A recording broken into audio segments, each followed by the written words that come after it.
Hello, my name is Alex Iles, and in today's episode we're going to be looking at ancient DNA from Western Europe in the early Middle Ages.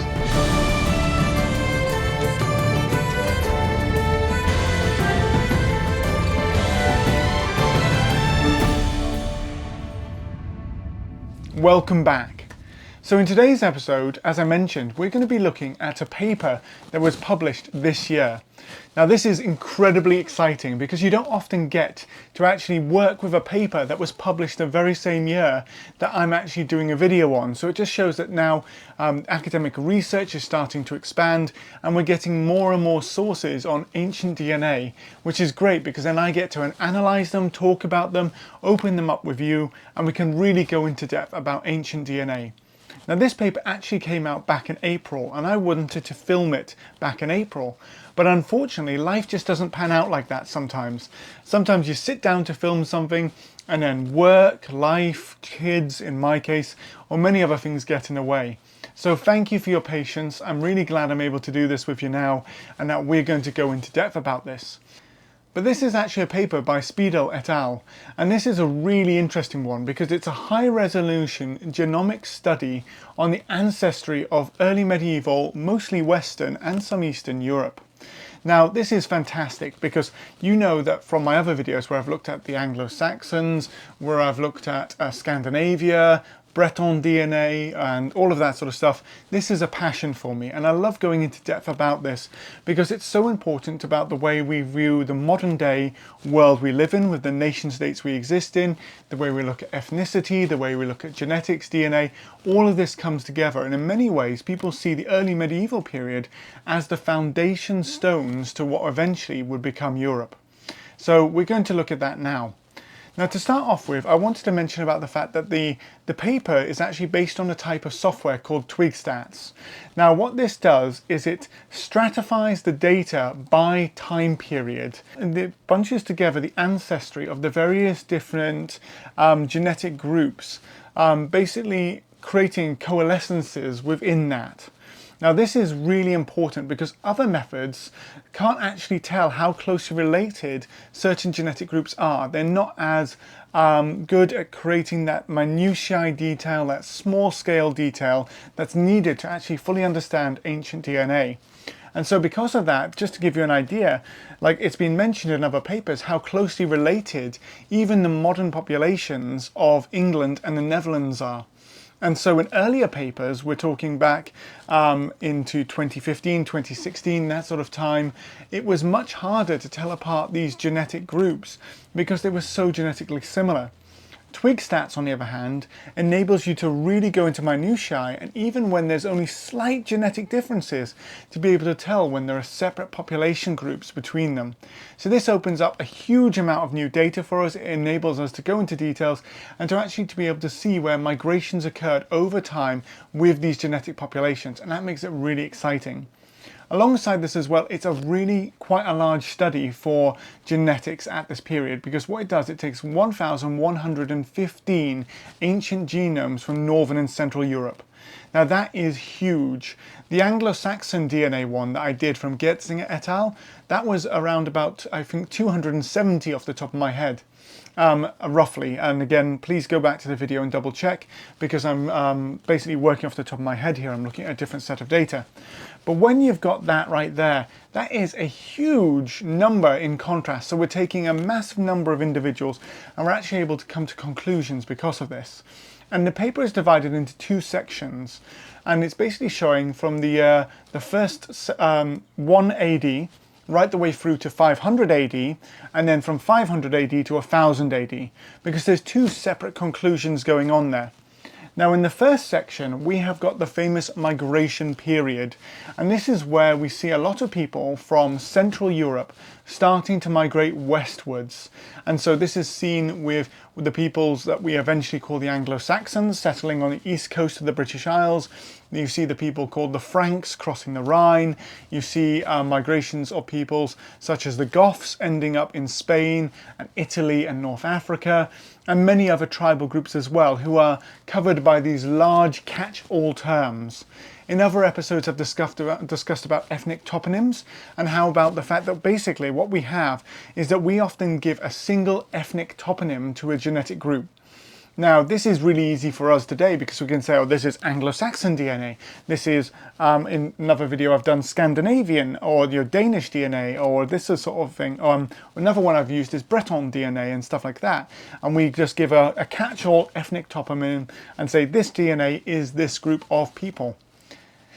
That doesn't necessarily, let's say 500 AD or 400 AD, cover the specific way that these people viewed themselves. Your cultural identity can be different to your genetics. You can have all sorts of people who are of different cultural groupings than their actual DNA is. I have a good friend of mine, and this good friend of mine is ethnically Chinese. But culturally, he's a Geordie from the northeast of England.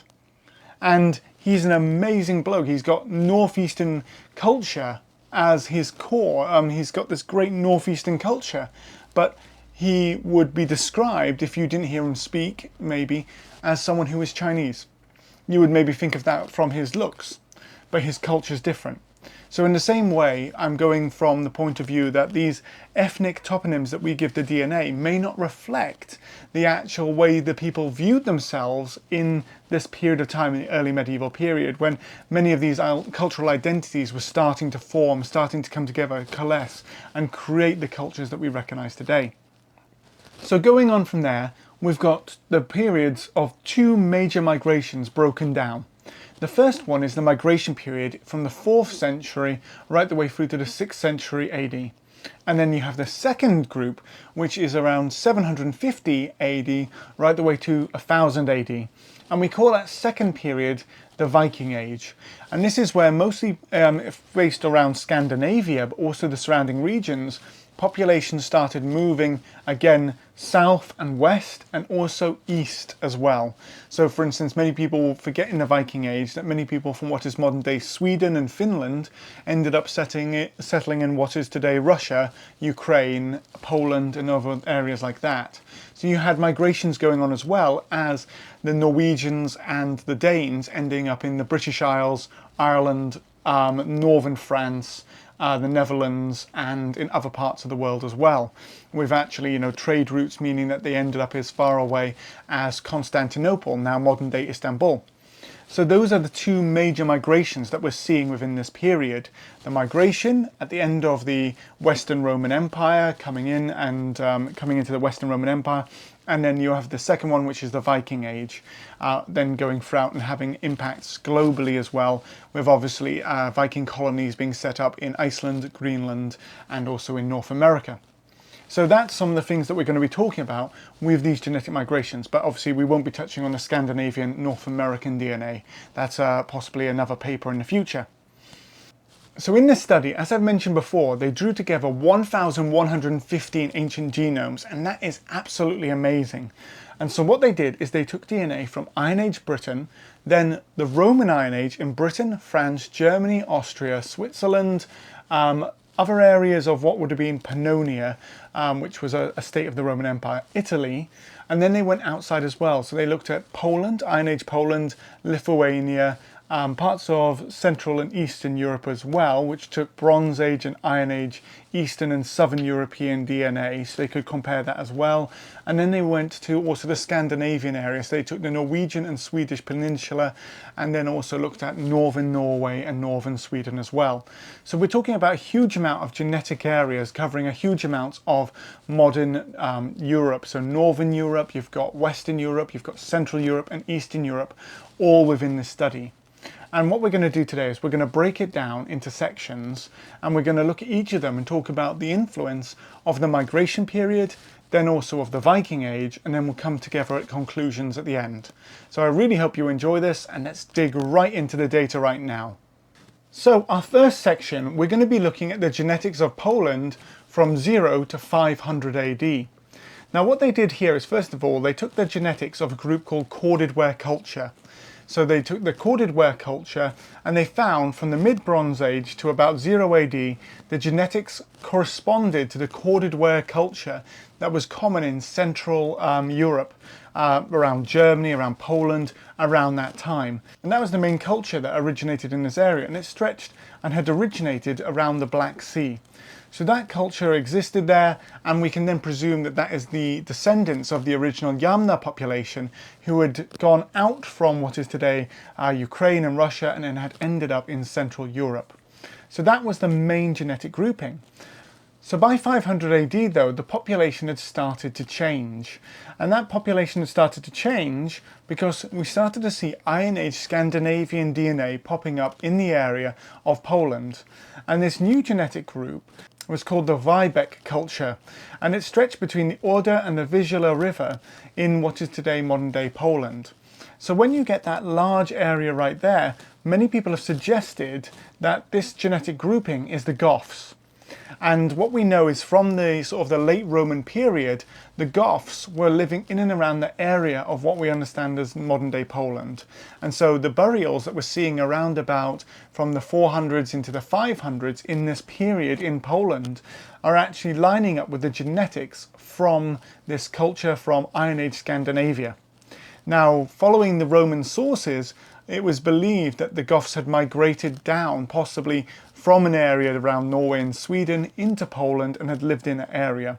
The Romans had started to recruit the Goths into the army, but then eventually what happened was that the Goths had actually asked to join the Roman Empire, had asked to cross the borders of the empire in through the Danube and into the Roman Empire and become actually sort of like a subsequent or a vassal state of the Romans.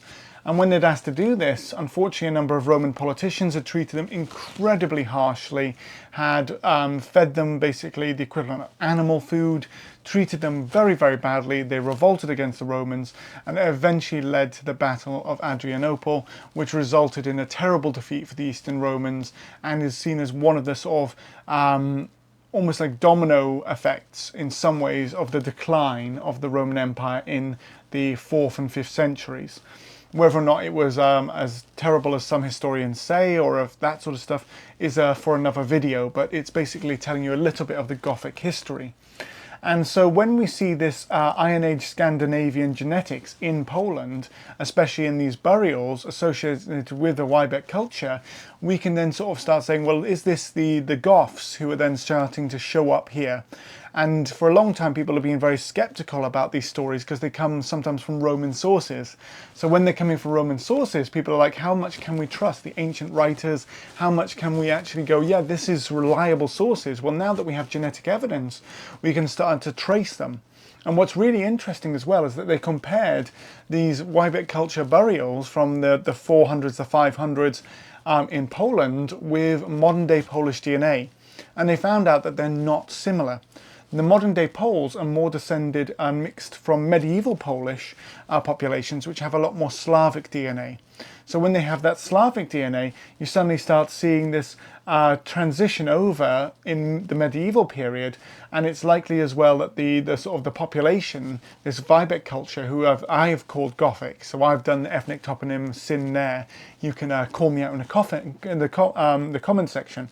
But this population, which had the Iron Age Scandinavian DNA and was living in Poland, has migrated out and has slowly been replaced by Slavic DNA instead, or has been quite rapidly in some cases been replaced by Slavic DNA. And so by the Middle Ages, it's not the same population that was existing in the sort of the 3 to 500 AD section living in what is today Poland. They have now been replaced and new populations come in. So that's a really interesting one as well, because we can look at sort of Roman sources, mix it with DNA, mix it with material cultural burials, and we can see that possibly that the Romans, when they're actually talking about the Goths, might not actually be as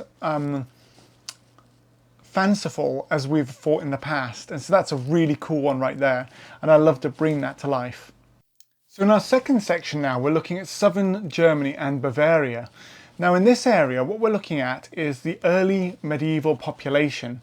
And it's interesting to note the early medieval population were different from the previous Bavarian population had existed in the Roman period, so they're genetically different. And the Iron Age population who had lived in Bavaria were actually separate, and instead what we're starting to see is that there was an early Iron Age Scandinavian Peninsula DNA that was now coming in and mixing with the Iron Age Bavarian DNA. So again, we've got groups that have previously been described as Germanic coming into Bavaria, mixing with the Iron Age Bavarian population, and then creating a new genetic group right there. And what's also interesting as well is that there are other migrations going on as well. Not only is there a new migration in from Scandinavia, so this Germanic population that's coming down from Iron Age Scandinavia and coming into the Bavarian area in the migration period, but alongside that they're also seeing that the early medieval population has got Austrian, French, German and other minority groups that are from the Roman Iron Age period DNA popping up as well in their DNA. So what we've got here is a really interesting thing going on where this early medieval kingdom that's forming around Bavaria is actually a mixture of people who have got Roman Iron Age DNA. So these are populations from France, Germany, Austria who were under Roman control, and they are populations who are identified from the Roman Iron Age population, mixing with populations from the Roman Iron Age Scandinavian population, so the Iron Age population up in Norway and Sweden who've migrated downwards, and alongside that as well mixing with the existing Bavarian population from the Iron Age itself. So when you've got that, you've got a proper melting pot going on within this area of Bavaria.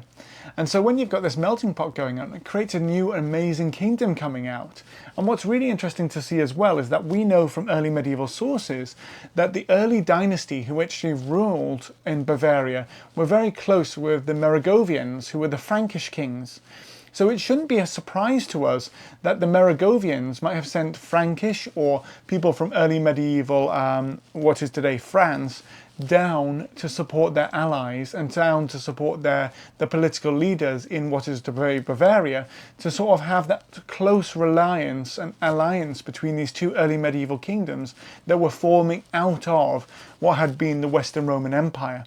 And so people who had been genetically from the previous Roman populations would have continued living there alongside the new incoming migrants to create this new fluctuating kingdom. Again, it's not a surprise with what we know today, but it's really cool to see that these populations were living side by side. And again, like in other places, it's not a case that these new Germanic populations are suddenly forcing their way in, wiping out the previous population and totally replacing them, but instead we're seeing a mixture of these cultures together, which I find really, really cool, especially when you can sort of see the connections between the early Merovingians and the Bavarians coming together, forming new kingdoms. Our next section is Southern Britain. Now, in our section here on Southern Britain, what we're looking at now is a comparison between the Iron Age and the Roman Iron Age population in the British Isles with the continent. Now this is actually where we get to see some wonderful things about twig stats. So you remember at the start I mentioned about the software that's being used to draw out this information on genetics.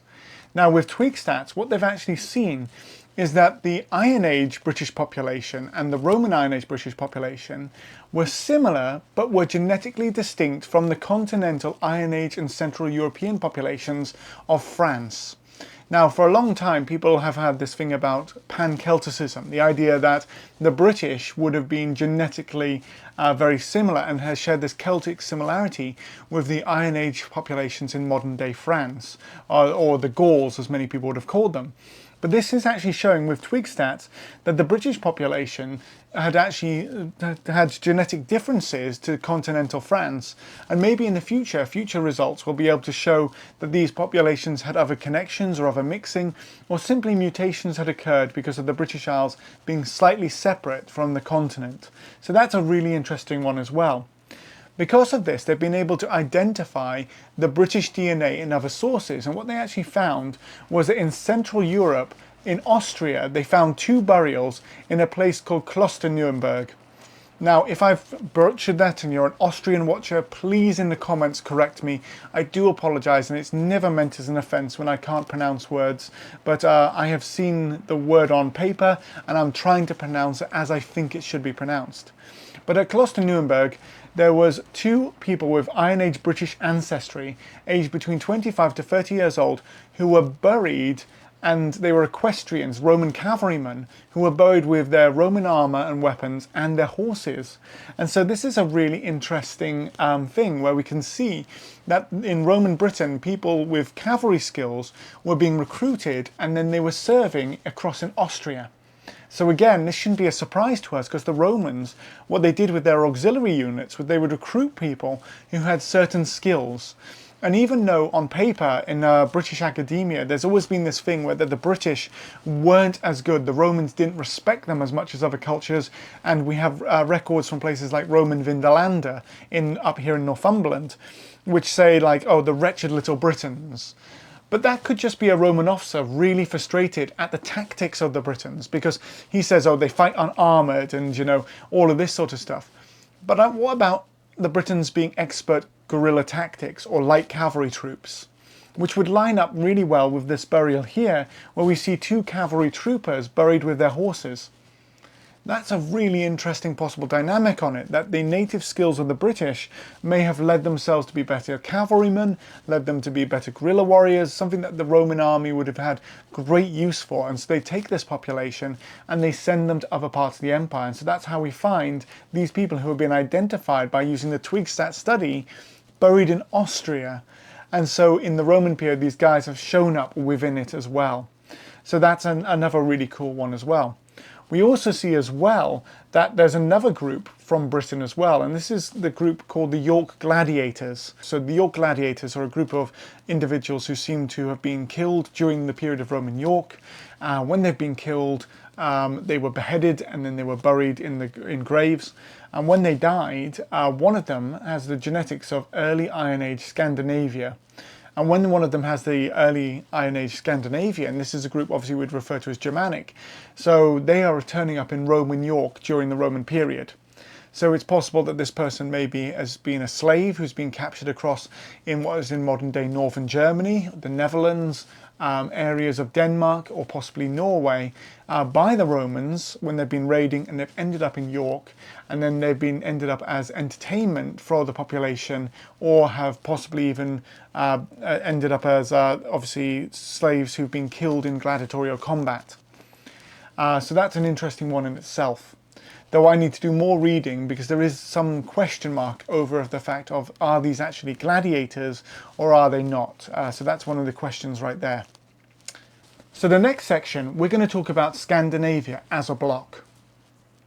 So Scandinavian ancient DNA. Now Scandinavia is an interesting one. Starting off in the late Iron Age. So in the late Iron Age, that's the period from about 100 AD right the way through till probably about 400 or 500 AD when you start, that's obviously the migration period. Now with the late Iron Age, so also sometimes called the Roman Iron Age because of the fact that they are influenced and interacting with the Roman Empire, what you see is that there is a homogeneity in Scandinavia. Both Norway, Sweden and Denmark are indistinguishable from one another genetically. But what they are starting to see is migrations coming out of Scandinavia, and also increased conflict within the Scandinavian area as well. This is reflected around about the areas of places like Illup-Adal and Forsberg Moss, where we're seeing that people who are interacting with the Roman Empire either as auxiliary units or as people raiding and fighting against the Romans and picking up Roman spoils are fighting against one another, and we're seeing sacrifices happening into boggy areas. So tribes possibly allied with the Romans, so the Romans are then basically playing some geopolitics, and they're giving, they're either recruiting entire tribes of Germanic people from late Iron Age Scandinavia, and then they're fighting within the Roman Empire or fighting Rome's enemies, then returning home, and then from there that's having intertribal warfare. Because what they actually looked at with places like Illup-Adal is that they reckon that an entire auxiliary unit could have been recruited and equipped by the material that was found in the bog. So what we're seeing there is that either geopolitics, where the Romans are playing with the Scandinavian political system, with the tribes and the people living there, or we're seeing that those people there are actually actively using the Roman Empire to be recruited, serve in their armies, and then from there, with Roman support, are able to exert control and conflict over each other. But we're seeing a growing conflict going on within Scandinavia. What happens though is, as you enter the Viking Age, they are starting to see greater changes in the genetics. There's no longer a homogeneous unit in that area. And from around the 800s, you're seeing a spike in Central European genetics, especially in Denmark. Now, in the area of Denmark and Zealand, what you're seeing an increase in German and French aDNA. Now, when you're seeing those aDNA spikes, what's probably going on there is that people are migrating in because of the wealth of the growing Danish towns, the growing Danish areas, and also you're starting to see new towns growing there as well. So people might be moving for economic factors, and the fact that the area around Denmark is a crossing point from the east and the west, trade from the British Isles, trade from the Baltics, trade coming up from Central Europe, and trade coming down from Norway and Sweden. So people are migrating there for the economic benefits. It's not all just the Viking Age where people are saying, oh, people are being captured as slaves, sold, and then also, unfortunately, the side effect of sexual violence being the things going on in this period in Scandinavia. We're seeing people coming to this area because of the fact that Denmark is becoming wealthy from being a crossing point from all of these different cultures in the start of the 9th century. Now, as this continues on, we also see the fact that there is a lot about the fact that alongside this as well, if you read other genetic papers, and if you go back to my Scandinavian aDNA paper, which I talked about the Scandinavian DNA, you'll actually see that there's a big focus on British migration into Scandinavia. Again, from the same factors that I mentioned before. The conclusions are through slavery, a combination of sexual violence, and also things like that. But because of the twig stacks, they could be far more precise with looking at the genetic ancestry, and they found that there was less of an influence on Scandinavia from Britain and Ireland on places in Scandinavia, but a greater influence from France and Germany. Now, alongside this as well, the other interesting thing as well is that in North Norway there was a signature from Ireland and Scotland and also Northern Britain. So that would suggest that Northern Norway was connected more into the Irish Sea and Scotland than Southern Norway and Denmark was.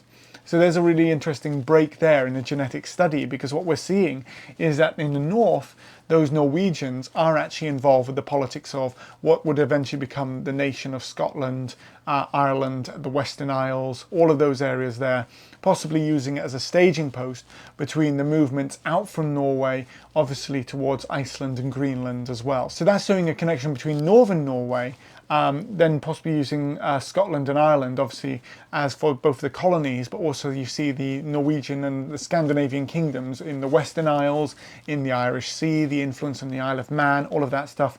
But then in the same way, people are probably returning back to Norway and living up there as well. So that's that movement between those different cultures too. And Twigstats is able to show that and to get those people and really show them as well and get an idea of who's actually in that area. So another interesting thing was, because of the twig stats, they could actually analyse burials that we call Viking Age burials. And these Viking Age burials often get lumped into the idea of the Vikings, and so they're generally seen as Scandinavians. But there's a Ridgeway Hill burial, which is a mass grave, and they actually found some of these people had French and German ancestry in their DNA. So that's a really interesting one as well, that these people may culturally have seen themselves as a part of the Scandinavian Viking Age culture, but genetically may have been French and German. And then that's an interesting one as well, talking about migrations and how people ended up in different areas and the lifestyles they chose because of the Viking Age and what was going on within that area of the world. So when we think of the Vikings, so often you can think of just Scandinavians, but also other studies as well have shown that they were possibly Irish and Scottish and other areas of the world as well, were influenced as well in that Viking Age DNA. Another really interesting thing as well is that when people talk about Greenland, there's been a massive emphasis on female migrants from Scotland and Ireland in Greenland, and that a lot of Irish DNA is matrilineal or female DNA in the foundation of Greenland. With the twig stats as well, they can actually show there's a lot that's not as great as people previously thought.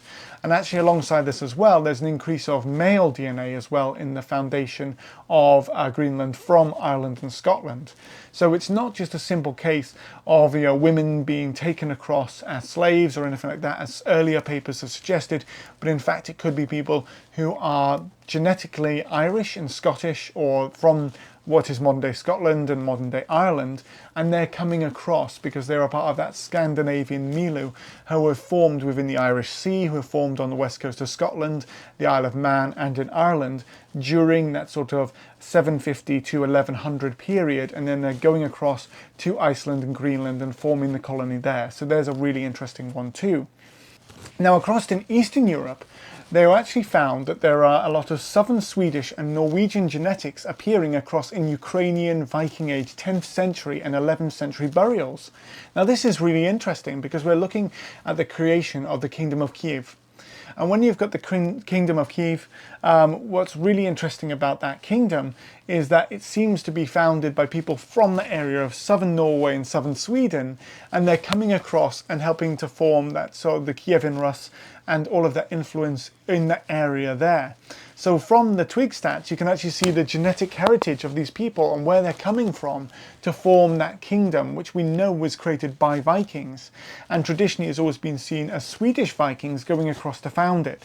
But then they can also see now people coming across from Norway or southern Norway as well, whereas northern Norway has a much more connection to the British Isles. So there's real cool sort of cultural and regional differences as well between these different places. And then we can draw information from that and go, wow!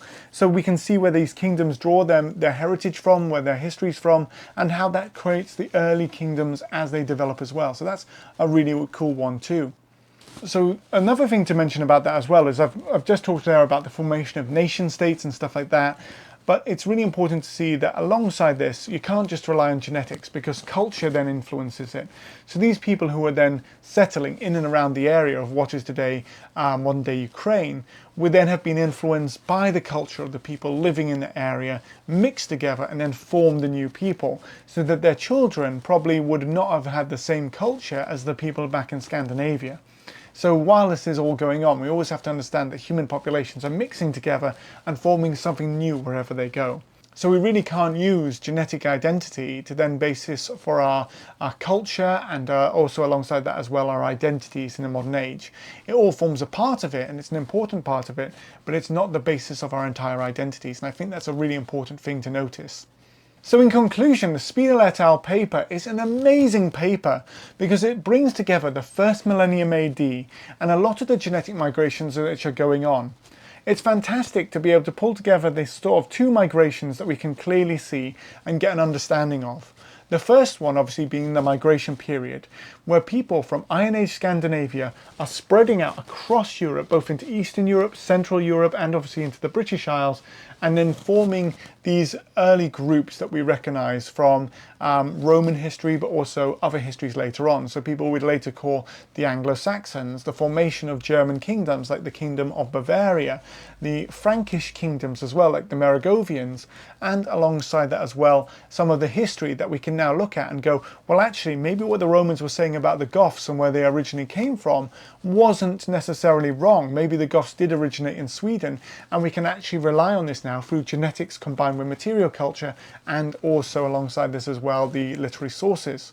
And so that then helps us to build up this image of what's going on in the first half of the first millennium AD. So from 0 right the way to 500, we're seeing that movement out from Scandinavia, and how possibly the Romans are having an influence on intertribal and intergroup politics within the area through both recruiting the peoples there as auxiliaries, but also possibly sponsoring different groups and supplying them with the weapons and equipment so they could then go on and fight within that region, either for Roman causes or against Roman causes. But we definitely see there's some influence going on there in the geopolitics of the area. The second half of the first millennium AD, though, is what we would understand as the Viking Age. And what we're seeing there is not only people going out from Scandinavia, but we're also seeing an influence of genetics coming into Scandinavia. And this genetics is mostly from France and Germany, and it's coming into areas like Denmark and southern Norway.